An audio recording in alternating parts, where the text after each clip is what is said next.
Donc je commence très rapidement, je pense que j'ai fait une petite introduction. Aujourd'hui je suis là pour vous parler de l'Open Innovation dans le secteur de la recherche et développement et en particulier dans le domaine des nouvelles technologies de l'information et de la communication. Alors on va regarder un petit peu le paysage aujourd'hui, en 2011 exactement. C'est la première industrie mondiale, c'est des grands enjeux financiers, une forte croissance accompagnée par une forte concurrence économique, malgré le septembre 2008, la crise internationale financière. On a toujours une vive concurrence et une grande guerre technologique. Il y a sur place les géants qui sont barbares et empereurs, IBM, Microsoft, et les startups qui font peur. Donc ce domaine, il est surtout caractérisé par ces choses-là. Alors tout le monde aujourd'hui convient et se rend compte de l'importance de la recherche et développement, mais pas que la recherche et développement, c'est le marketing et le business développement. Donc on cherche des hommes innovants en termes de la recherche et développement, en termes de technologie, mais aussi en termes de business.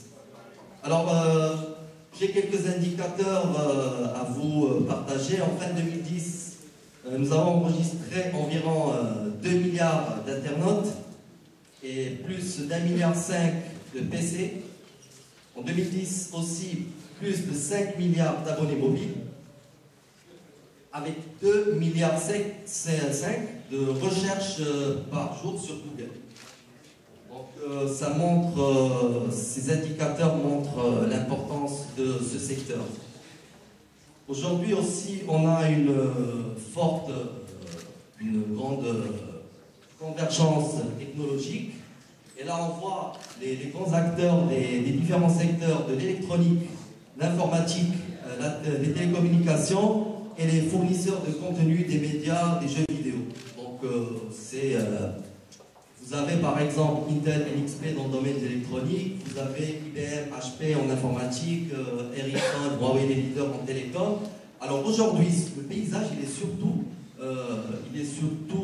caractérisé par une grande convergence. Chacun essaie d'innover dans son périmètre et rentrer dans l'activité du secteur, on va dire, voisin. Par exemple, j'ai appris il y a quelques jours que IBM a ouvert un centre de recherche à Massachusetts, MIT.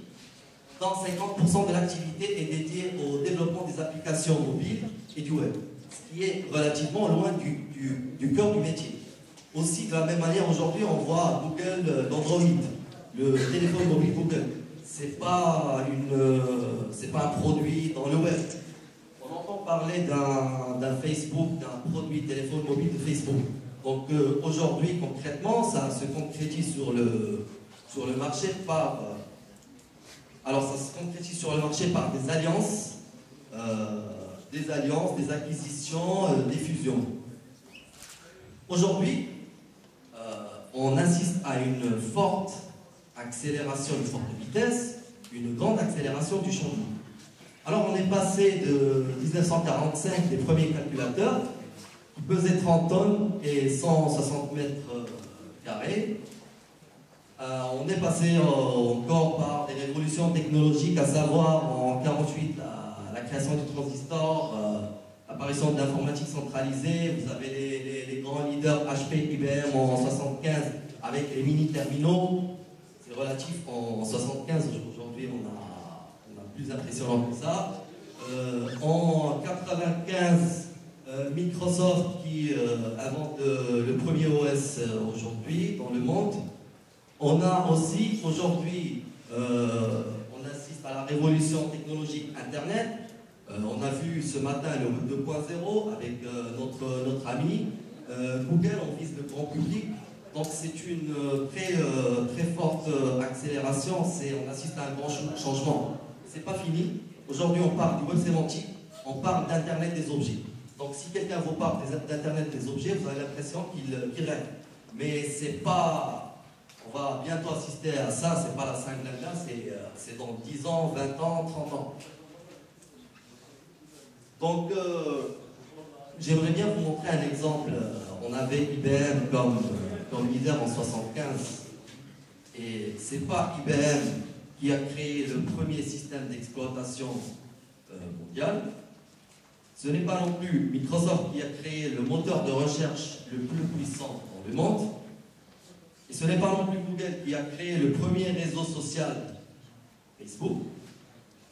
Aujourd'hui, on a aussi Twitter qui fait peur.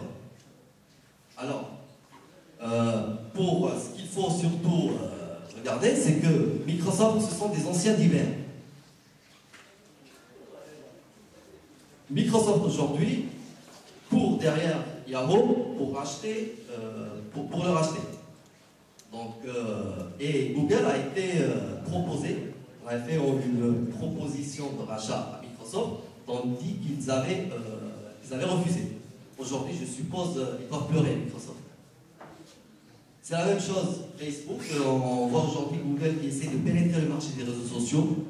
Ils ont racheté YouTube, c'est juste une gateway, mais leur agenda politique, c'est clairement d'avoir un réseau social pour concurrencer Facebook. Twitter, c'est pas encore, c'est débouché, mais la réalité aujourd'hui fait peur. Alors, pour vous donner ça, c'est une leçon de start-up. Start-up dans ce domaine des secteurs des nouvelles technologies. Pour vous donner une ordre d'idée, les capitalisations enregistrées en 2010 de ces différents acteurs. Microsoft, qui est le premier avec 246 milliards de dollars, ben, je vous laisse comparer. Il n'y a rien à comparer. Ils sont aujourd'hui, ils ont le même poids dans ce secteur. Donc, aujourd'hui, comme je vous ai montré par des exemples, les prix baissent, la performance augmente spectaculairement. Il y a aussi la diffusion. On atteint les marchés très facilement et très rapidement. C'est pour ça que je vous ai dit, les startups font peur. Alors, j'ai repris une phrase d'un ex-PDG de Volkswagen qui a dit « Si l'industrie automobile avait suivi le même rythme que l'informatique, on aurait aujourd'hui une voiture qui peserait 5 kg, qui roulait à 5000 km/h, qui coûterait 5 francs. » Ça, il a combiné tous les paramètres. Alors, le contexte actuel et tout ce qu'on a vu ce matin, il faut tenir compte des enjeux géopolitiques. On a l'hyperpuissance des US, le déclin européen aussi, la montée des pays émergents. On a vu le nombre de brevets enregistrés ce matin par la Chine et l'Inde. On a aussi, comme je vous ai dit, les géants qui sont barbares, avec l'exemple de Microsoft pour acheter un PC. D'office, ça ne discute pas, vous devez avoir Microsoft dedans. Aussi les startups, on a vu les chiffres tout à l'heure. Donc on assiste à une grande convergence technologique. La crise aussi a un impact sur cela. Tout cela, ça se traduit par des fusions, acquisitions. Je vais vous dire une chose. Parfois, vous avez deux parties qui sont en même temps clients, partenaires et concurrents. Donc les trois en même temps. Ce qui montre que aujourd'hui, c'est très difficile et il faut tenir compte de plusieurs paramètres dans ce domaine. Donc cette guerre technologique, cette bataille se détermine au niveau de la R&D. Donc ça, tout le monde connaît les plus grands centres de recherche. Je crois qu'ils se sont rendus compte à travers, quand on voit les chiffres d'affaires dédiés à la recherche et développement. Maintenant, puisqu'on a plusieurs d'entre vous sont des chercheurs et des gens du marketing, vous savez, dans les grosses boîtes telles que IBM et HP, il y a des processus à suivre très précis.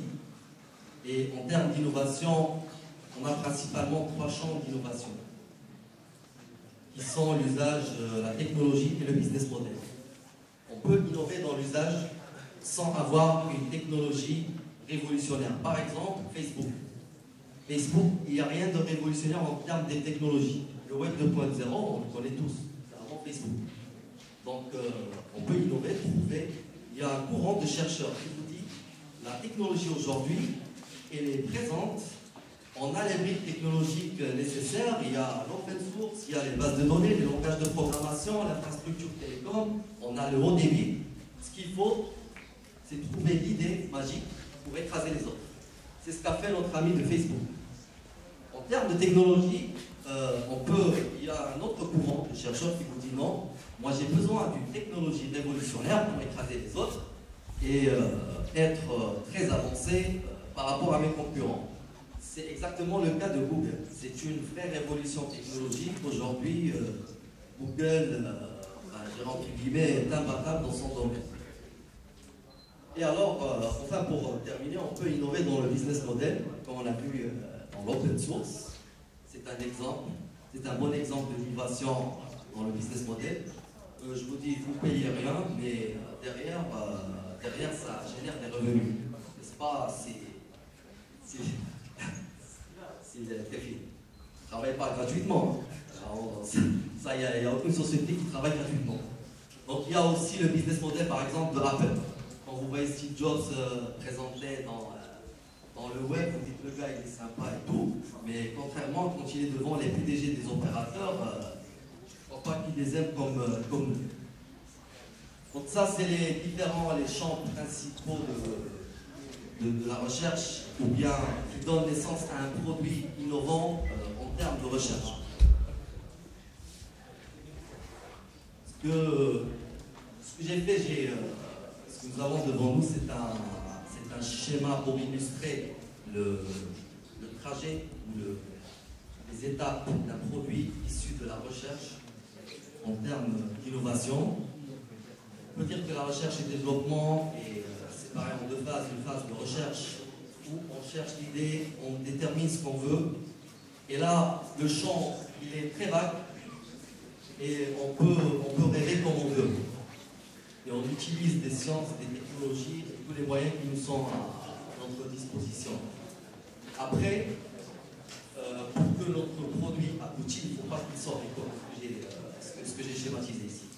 Vous avez les deux barrières. La première, c'est une barrière technologique, et où le chercheur il est condamné ou bien il est limité par le secteur d'activité de l'entreprise.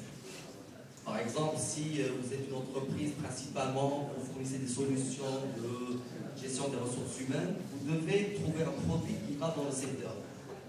Et la deuxième barrière, c'est, alors une fois que vous avez trouvé votre produit, vous commencez à le développer. Alors c'est la deuxième barrière est liée au business model. Il faut que votre produit, qu'on puisse lui appliquer un business model qui va avec la stratégie de l'entreprise. Et donc avec ce modèle, on trouve des marchés, on peut innover et trouver un marché standard. Ça c'est un modèle classique de la recherche et développement. Et bien, parfois et souvent, vous recherchez et développez des projets qui ne suivent pas vraiment la stratégie de l'entreprise en termes de business model et de secteur d'activité. Donc votre produit sort du code et je veux dire entre guillemets votre produit est dans la poubelle. Donc c'est pour cela qu'un modèle, ce modèle classique de la recherche et développement, c'est un système closed innovation, c'est un système fermé. Je ne veux pas dire qu'on ne peut pas innover avec ce modèle. Si on peut avoir des produits innovants avec une forte valeur ajoutée, avec des technologies de rupture même, mais pas des produits avec de l'open innovation. Et bien pour les produits qui sortent du code, on a le nouveau modèle d'open innovation. Comment on sauve nos produits? C'est que ce soit dans la partie recherche, on ne se limite pas aux technologies internes de l'entreprise, mais aussi aux technologies externes, par exemple. Par exemple, les grosses boîtes ouvrent des centres de recherche partout dans le monde. IBM aux États-Unis, HP, Microsoft, ils ont des alliances, des partenariats avec des grosses universités, là où il y a la matière grise. Aussi, on fait appel à des briques technologiques qui sont développées par des startups. Donc ça, c'est pour créer un produit et pour compléter notre produit afin de trouver les différents secteurs dans le marché et ne pas se limiter sur le marché standard. Par exemple, on fait des joint-ventures, la sous-traitance avec des startups, comme je l'ai dit tout à l'heure. Ça, c'est en termes de technologie. En termes de business, parfois on crée un produit qui est exactement dans le secteur d'activité, mais on ne suit pas la stratégie de l'entreprise, on ne peut pas lui appliquer un business model. Ce qu'on fait alors, on crée par exemple ce qu'on appelle des spin-offs. Ce sont des petites entreprises, pour ceux qui ne connaissent pas ce que c'est le concept de spin-off, ce sont des petites filiales et qui ont un process, une stratégie à part. Et ça dans le but d'attaquer des nouveaux marchés. Et on fait aussi ce qu'on appelle le licensing, c'est qu'on donne carrément la licence de notre produit à une autre entreprise pour le commercialiser. Donc ça, c'est un modèle, c'est une nouvelle approche. C'est une nouvelle approche en termes de business model, d'innovation dans la recherche et développement. Alors je sais que la théorie et les concepts sont un peu difficiles à faire passer le message. Donc j'ai trouvé un bon exemple de l'Open Innovation. C'est un projet de recherche collaboratif entre les pays de l'Union européenne et qui consiste à créer des applications interactives entre le téléphone mobile et la télévision. Donc c'est de développer des applications sur mobile en utilisant le contenu de la télévision. Alors la situation, bien le concept, il est très simple. Aujourd'hui on dit que la télévision est partout, dans les maisons, dans les cafés, dans les bus, dans l'aéroport. Et le téléphone mobile, il est devenu aujourd'hui notre agent personnel. C'est 90% de notre vie, pour certains, est dans son téléphone. Donc, ce qu'on a fait, on a créé c'est pour cela que les gens, ces chercheurs, ont pensé à créer des applications entre le mobile et la télévision. On sait aussi qu'aujourd'hui, les gens ont plus tendance de chercher des applications communautaires. Donc, les grands enjeux dans ce projet, c'est communauté, mobilité, interactivité. Et donc, je vous ai dit tout à l'heure, c'est Open Innovation. Pour mettre en œuvre ce projet, plusieurs acteurs de différents domaines ont intervenu. Ça, c'est un exemple. Ceux qui connaissent l'émission Qui veut gagner des millions, on peut jouer en temps réel avec son mobile. Les questions s'affichent sur le téléphone et aussi sur la télévision. Et les scores aussi sont enregistrés dans une base de données. Et c'est comme si on assiste à l'émission. On peut même inviter nos amis, la famille dans notre vie. Montre vraiment l'open innovation en faisant intervenir différents acteurs, différents secteurs de l'électronique, par exemple NXP, TF1, RTL pour les fournisseurs de contenu, donc comme vous voyez Alcatel pour l'infrastructure téléphonique et applications télécom. Donc je vois notre cher Salah qui me fait signe.